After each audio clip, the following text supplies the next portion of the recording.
Hi hello అండి. Welcome back to my channel పద్దు express. ఎలా ఉన్నారు? అందరూ బాగున్నారా?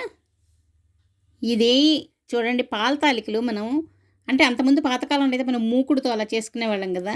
ఏమి లేకుండా చేత్తోనే ఎంత ఈజీగా, ఎంత సింపుల్‌గా చేసుకోవచ్చో ఈరోజు మీ ముందుకు తీసుకొచ్చాను చూడండి.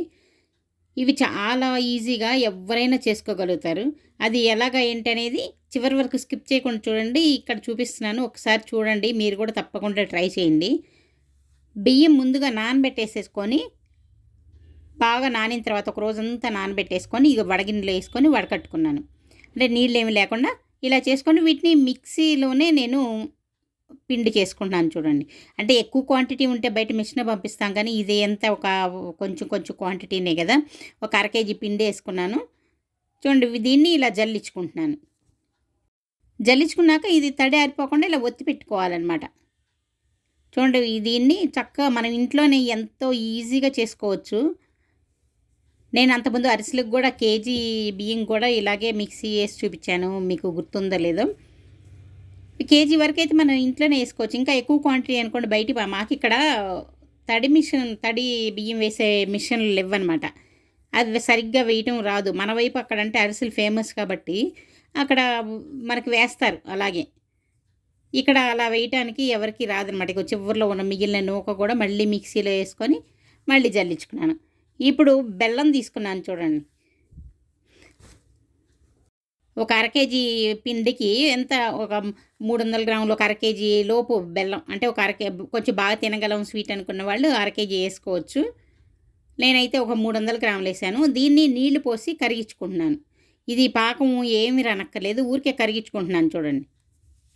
ఇలా కరిగించి దీన్ని పక్కన పెట్టేసుకోవాలి. దీన్ని 2 రకాలుగా వాడుతున్నాను. అది ఎలాగనేది చూపిస్తాను చూడండి. ముందుగా ఈ పిండి జల్లించుకున్న పిండి ఉంది కదా! దీన్ని ఒక బౌల్లోకి మొత్తం కాదు కొంచెం తీసుకున్నా, అంటే మళ్ళీ కొంచెం కొంచెం అది ఒకవేళ లూజ్ అయిపోయిందనుకోండి, మనం కలుపుకోవాలంటే మళ్ళీ పిండి కావాలి. మళ్ళీ అప్పుడు ఎక్కడి నుంచి తీసుకొస్తాం, అందుకని చెప్పి కొంచెం పిండి పక్కన ఉంచుకున్నాననమాట. ఇప్పుడు దీనిలోకి ఈ బెల్లం నీళ్ళు ఉన్నాయి కదా, మన కరిగేసిన నీళ్ళు, అవి కొన్ని పోసుకుంటున్నాను ఇందులో. ఇది ఎక్కువ స్వీట్ ఉండకూడదు. ఇది తాలికలు చేయటానికి ఇది మరీ ఎక్కువ స్వీట్ లేకుండా కొంచెం వేసుకొని దీన్ని పిండి కలుపుకోవాలి. ఇక చూడండి, ఇప్పుడు ఇది వేసిన తర్వాత కొంచెం జారైంది కదా, ఇప్పుడు ఇంకా పిండి ఉంచుకున్నాను కదా, అందుకని చెప్పి అదేసి కలుపుకుంటా ఉన్నాను. అంటే చూసుకొని కలుపుకుంటూ ఉండాలి. ఒక్కసారిగా మనం ఎలా అనేది తెలియదు. అందుకని ఇలా కలుపుకుంటూ ఉంటే కన్సిస్టెన్సీ కొంచెం ముద్దలాగా రావాలి. ఇది గట్టిగా వస్తేనే అది మనకు తాలికలు దూసుకోవడానికి బాగుంది. మరీ పల్చగా ఉంటే అసలు రావన్నమాట, ఇరిగిపోతూ ఉంటాయి. చూడండి, ఇది వేడి తగ్గిన తర్వాత కొంచెం ఇలా చేత్తోనే కలుపుకుంటూ, లూజ్గా ఉంటే ఇంకొంచెం పిండి కలుపుకోవచ్చు. దీనికి బెల్లం ఎక్కువ అవసరం ఉండదు. ఎందుకంటే తర్వాత దానిలో వేసుకుంటాం కాబట్టి, పాలు పోసిన తర్వాత దానిలో వేసుకుంటాం కాబట్టి. ఇగో చూడండి, ఇప్పుడు కావాల్సిన వరకు పిండి కలిపేసేసుకొని దీన్ని ఇలా ఉండ చేసి పెట్టేసుకున్నాను. ఇలా ఉండ చేసుకొని మనం అప్పుడు చేయడానికి అవ్వకపోతే ఫ్రిడ్జ్లో పెట్టేసుకొని రేపో ఎల్లుండో అలాగ 2 రోజుల తర్వాత అయినా చేసేసుకోవచ్చు. ఏం పర్వాలేదనమాట. ఇలా చేసి పెట్టుకోవచ్చు. లేదా అప్పటికప్పుడు మనం చేసుకోవచ్చు అనుకుంటే చేసేసుకోవచ్చు. ఇగో చూడండి, ఇలా చేత్తోనే ఇలాగే తాలికలు ఇలా చేసేసుకుంటున్నాను చూడండి. లేదంటే మీరు మామూలు చాపింగ్ బోర్డు, లేదంటే ఒక ప్లేట్ మీద అలాగా కొంచెం చేతికి నెయ్యి రాసుకొని అలా రుద్దేసుకోవచ్చు అనమాట, రోల్ లాగా చేసుకొని. చూడండి, ఇలాగే మొత్తం ఇలా రెడీ చేసేసుకున్నాను. చూసారా? ఇది ఎంత కూర్చొని ఈజీగా చేసేసుకోవచ్చు. ఇదేం కష్టం ఉండదు. ప్లేట్లు పెట్టేసుకొని కూర్చొని చేత్తో చేసుకుంటా, టీవీ చూసుకుంటా కూడా చేసుకోవచ్చు. ఇప్పుడు ఇంకా కొన్ని ఉన్నాయి కదా. ఇప్పుడు పాలు, 1 లీటర్ పాలు తీసుకున్నాను. పాలు తీసుకొని అవి మరగ్గాసుకొని దానిలో ముందుగా కొంచెం నానబెట్టుకున్న ఒక 4 టేబుల్ స్పూన్లు ఉంటాయన్నమాట సగ్గుబియ్యం. 4 టేబుల్ స్పూన్లు అవి నానబెట్టేసుకొని, నానిన తర్వాత ఈ పాలు మరుగుతున్నప్పుడు దీనిలో వేసేసుకున్నాను. వేసుకొని ఇంకా ఇలా మరుగుతూ ఉండంగా చూడండి, ఇలా మరుగుతూ ఉన్నాయి. దీనిలోకే ఇగో తాలికలు వేసుకుంటున్నాను చూడండి. ఈ రెడీ చేసి పెట్టుకున్నాం కదా, ఇవి మామూలు మనం ఎలా వేసుకున్నా కూడా తర్వాత విడిపోతాయండి. మనం ఎలాగో బెల్లంతో ముద్ద చేసుకున్నాం కాబట్టి, కాకపోతే వెంటనే కదిలించకూడదు. కొంచెం అలా వేసిన తర్వాత కొద్దిసేపు అలా వదిలేస్తే, ఊరికే కొంచెం సేపు వదిలేస్తే అవి అంటుకోకుండా తర్వాత మనం చిన్నగా కలుపుకుంటూ ఉండాలి. తెగ కలిపేసేయకూడదనమాట. చిన్నగా కలుపుతూ ఉంటే నిదానంగా అవి విడిపోతాయి అన్నమాట. విడివిడిగా చక్కగా వస్తాయి.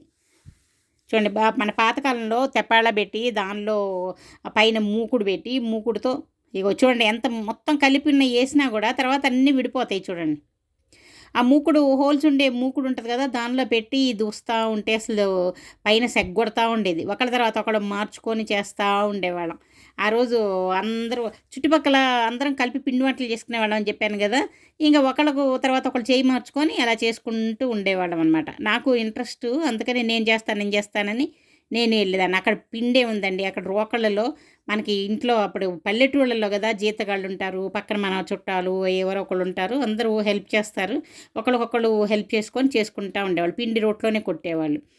ఇప్పుడేముంది అసలు అంతంత క్వాంటిటీ కూడా ఇప్పుడు చేయట్లేదు కదా. ఇప్పుడు మిషన్ పంపించుకుంటున్నారు. ఇక్కడ పిండి కొంచెం తీసి పెట్టుకున్నాను తాలికలు చేయంగా.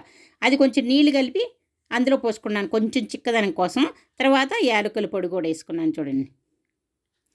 అలాగా పల్లెటూళ్ళలో ఏందంటే ఒకళ్ళకొకళ్ళు చేసుకొని మా మేనత్తలు, పిన్నిలు అందరూ కలిపి అలా చేసుకుంటూ ఉండేవాళ్ళం. నేను కూడా చేస్తానని ఇంట్రెస్ట్‌గా నాకు అలా నేర్చుకోవటం వలన ఈరోజు నాకు చాలా ఉపయోగపడుతున్నాయి. ఇప్పుడు బెల్లం కలిపిన నీళ్లున్నాయి కదా, ఇవి కూడా పోసేసుకుంటున్నాను చూడండి. తాలికలు చూసారా అంటుకోకుండా ఎలా వచ్చేసినాయో? అవి నేను 2, 3 కలిసున్నయి కూడా అలాగే వేసేసాను. కాతే వెంటనే కదిపకూడదు. కొంచెం కొద్దిసేపు ఉన్న తర్వాత నిదానంగా కలుపుకుంటూ ఉంటే ఇగో విడిపోయి వస్తాయి చూడండి. చాలా బాగా ఉంటాయి. అసలు చూడండి అంటే మనం లావు ఎంత కొద్ది లావుని అనుకోండి కొద్దిగా ఎక్కువ సేపు ఉడికించుకోవాలి. మనం కొంచెం సన్నగా కూడా చేసుకోవచ్చనమాట. మనకి కావాల్సిన సైజుల్లో చేసుకోవచ్చు. చూడండి ఎంతో ఈజీగా చేత్తోనే ఎంత ఈజీగా చేయొచ్చనేది చూపిస్తున్నాను గదా. ఇప్పుడు డ్రై ఫ్రూట్స్ నెయ్యిలో వేయించిన డ్రై ఫ్రూట్స్ కూడా ఇది వేసేసుకొని చూడండి ఎంత టేస్టీగా ఎంత బాగా రెడీ అయిపోయిందో పాల తాలికలు. ఆ నెయ్యితో పాటు వేసేసుకోవాలి. కావాలంటే ఇంకొంచెం ఎక్స్ట్రా నెయ్యి కూడా వేసేసుకోవచ్చు. చూసారా ఎంత బాగా రెడీ అయిపోయినాయో? చూడటానికి ఎలా ఉన్నాయి? చాలా బాగున్నాయి కదా.